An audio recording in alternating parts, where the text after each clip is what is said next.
Welcome to grow skills. आज मैं आपके लिए लेकर आई हूँ क्लास 5 का टॉपिक वर्ण विचार, जिसको इंग्लिश में बोलते हैं फोनोलॉजी। ये हिंदी ग्रामर का टॉपिक है।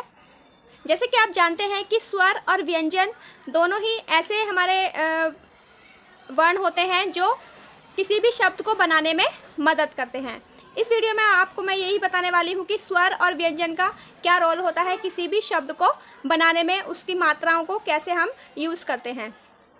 वीडियो शुरू करने से पहले मैं आपको फिर से रिमाइंड करा देती हूँ कि प्लीज़ मेरे चैनल को सब्सक्राइब कीजिए, वीडियो को लाइक कीजिए और शेयर कीजिए।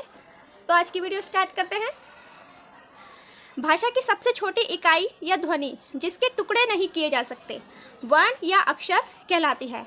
जिसके हम टुकड़े नहीं कर सकते उसको हम क्या बोलते हैं? वर्ण या अक्षर। जैसे यहाँ पे रथ लिखा हुआ है तो इसको हम अलग अलग करके भी अगर हम बोलेंगे तो र, अ, थ, अ, तो इसमें स्वर और व्यंजन दोनों का इस्तेमाल किया गया है।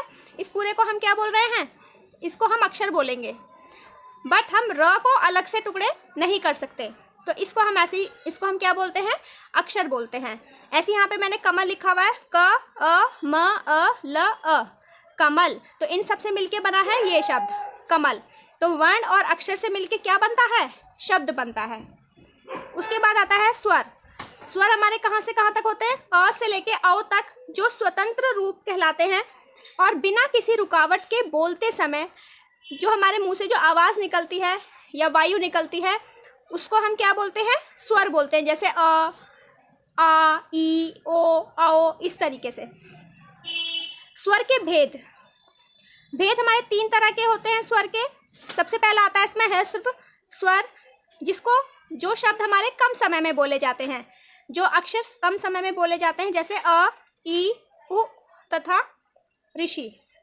दीर्घ स्वर कौन से होते हैं? जिसमें दुगना समय लगता है। जैसे अ, ई, यहाँ पे आ आएगा, आ, ई, उ, ए, आए, आओ, आओ, इस तरीके से।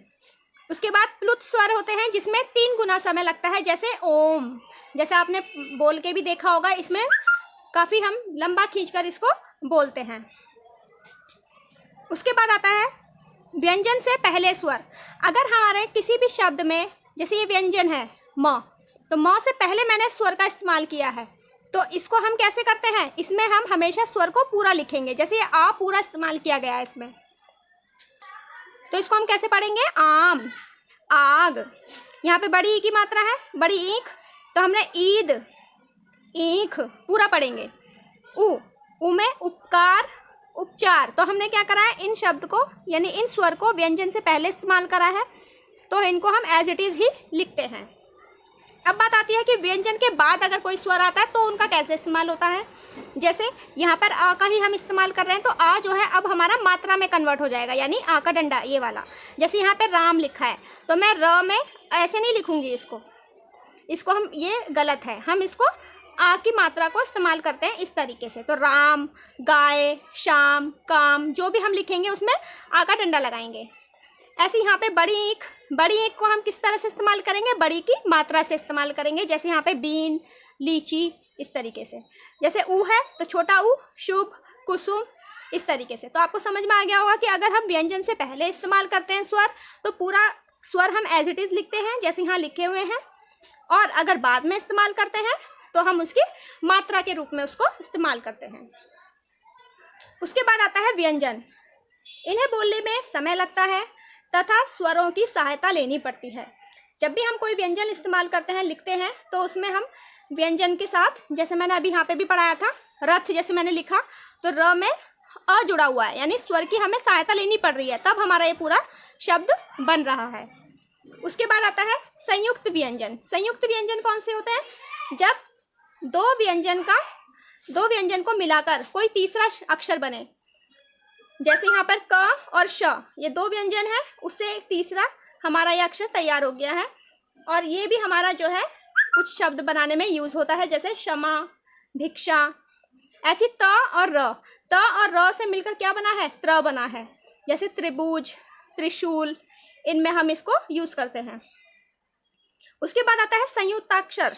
संयुक्ताक्षर का मतलब क्या होता है? जैसे प और य, इन दोनों को मिला दिया गया है, तो इसमें जो शुरू वाला जो शब्द होता है वो हमारा आधा प, जैसे आधा अक्षर हमारा इस्तेमाल होगा इसमें, जैसे प है तो आधा प यूज़ होगा। प्य, जैसे प्यार, प्यास, तो आधे शब्द वाले जो होते हैं उनको हम संयुक्ताक्षर बोलते हैं। जैसे यहाँ पे द और य का द्य बन गया, विद्या, विद्यार्थी। अब हम इसको ऐसे लिखते हैं, पहले हम इसको इस तरीके से लिखते थे। नेक्स्ट आता है द्वित्व व्यंजन। द्वित्व का मतलब होता है जब हम दो सेम व्यंजन को यूज़ करते हैं, जैसे यहाँ पे भी द यूज़ करा है और यहाँ पर भी द यूज़ करा है, तो इससे जो ध्वनि निकलेगी वो द जोर लगा के, जैसे कद्दू, गद्दा, इस तरीके से। तो दो अगर जब व्यंजन यूज़ होते हैं तो इस तरह से अक्षर बनते हैं। उसके बाद च और च, जैसे ये च बन गया बच्चा, कच्चा, इस तरीके से। उसके बाद आता है अयोगवाह। अयोगवाह होते हैं जिनमें किसी भी स्वर की या व्यंजन की ज़रूरत नहीं होती है। इनमें हम स्वर और व्यंजन को यूज़ नहीं करते। तो वो जैसे कौन सी होते हैं, वो ये होते हैं अंग, अंग है और ये चंद्र बिंदु वाला। तो इस तरीके से उन्हें हम अयोगवाह बोलते हैं। एक होता है आपका अनुस्वार। अनुस्वार में हम अयोगवाह वाले जो शब्द हैं इन्हीं को मैं इसमें बताती हूँ कि किस तरीके से इन्हें यूज़ करते हैं। जैसे अनुस्वार में हम अंग की बिंदी का इस्तेमाल करते हैं, जैसे पंख, दंत, शंख, अंडा, इस तरीके से। उसके बाद अनुनासिक। अनुनासिक में जैसे चंद्र बिंदु यूज़ होती है, हंस, ऊँट, मुँह। इसमें हम इनको साउंड की तरह भी बोल सकते हैं। जैसे यहाँ पे हम, जैसे इसमें पंख, तो इसमें हमारे क्या हो रहा है, नाक से आवाज़ आ रही है कि न से हमारी साउंड निकल रही है, पंख, दंत। और इसमें क्या होता है, मुंह और नाक दोनों का इस्तेमाल किया जाता है, हंस, ऊँट। अगर आप बोलोगे तो आपको इस चीज़ का भी समझ में आ जाएगा। उसके बाद आता है विसर्ग। विसर्ग में दो बिंदी लगी होती हैं अक्षर के बाद, ये जो सबसे लास्ट वाला होता है, जैसे अतः, प्रातः, पुनः, इस तरह के जो शब्द होते हैं उन्हें हम विसर्ग बोलते हैं। नेक्स्ट आता है इसके अतिरिक्त व्यंजन कौन से हो सकते हैं। जैसे आपने डमरू पता है, आपको ढक्कन भी पता है, ढ से ढक्कन, पर अगर हम इनके नीचे बिंदी लगा दे तो उनका कुछ और ही सेंस निकलता है। जैसे मैं आपको एग्जांपल लेके बताती हूँ। जैसे यहाँ पे ड लिखा है, यहाँ पे ड लिखा है, तो अगर हम ड का इस्तेमाल कर रहे हैं तो ये क्या बन गया, डर, ड र डर। और ड़ का इस्तेमाल करेंगे तो हमारे किस तरह के शब्द बनते हैं, जैसे सड़क, ये ड से डाली, ड़ से अकड़, ठंड, लड़ाई।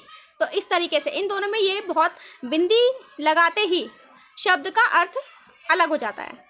ऐसे यहाँ पे ढ और ढ, जैसे ढेर, यहाँ पे पढ़, ढीला, बूढ़ा, ढलान, चढ़ाई। तो मेरे बोलने में और लिखने में दोनों में ही आपको अंतर पता चल रहा होगा। तो यही अंतर होता है ढ और ढ में, ऐसी ड और ड़ में। तो ये भी बच्चों को बताए जाते हैं, इस तरह की आप प्रैक्टिस जरूर करें। उसके बाद आता है र के विभिन्न प्रयोग।